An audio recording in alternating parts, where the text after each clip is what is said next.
Emocional, mas não vou com contação, belo vou viver a minha vida na ação e na fonte dos എല്ലാ സബ്സ്ക്രൈബേഴ്സിന് സൈഡിന്റെ നമസ്കാരം.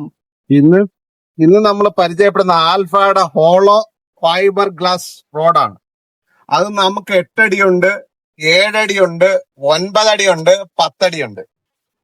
7, 8, 9, 10 feet വരെ നമുക്ക് available ആണ്. നല്ല വില സഹായത്തിൽ നമ്മൾ ഈ സാധനം തരുന്നതാണ്. അതുപോലെ തന്നെ ഇതിന്റെ made in Japan Kingfisher എന്ന് പറയുന്ന കമ്പനിയുടെയാണ് ആൽഫ ഹോളോ ഫൈബർ. ഇത് 2 പീസാണ്. ഈ സാധനം 2 പീസാണ്. നല്ല കാസ്റ്റിംഗ് വെയിറ്റും ഉണ്ട്. അതുപോലെ തന്നെ ഇത് 2 സെക്ഷന്, അതുപോലെ നല്ല ആക്ഷനുമാണ്. ഈ സാധനത്തിന് നല്ല ആക്ഷനും ഉണ്ട്. നല്ല പവർ ആയിട്ടുള്ള ഒരു സ്റ്റിക്കാണിത്. അപ്പൊ നമ്മൾ ഈ സ്റ്റിക്ക് വേണ്ടവര് ഇതിന്റെ 7 അടി, 8 അടി, 9 അടി, 10 അടി ഇത്തരം ഫീറ്റുകൾ നമുക്ക് അവൈലബിൾ ആണ്. അപ്പൊ നമ്മളെ 99 95 45 45 76 നമ്പർ വിളിച്ചു കഴിഞ്ഞാൽ തീർച്ചയായിട്ടും നമുക്ക് ഈ സാധനം കൊറിയർ ചെയ്ത് തരാൻ പറ്റും.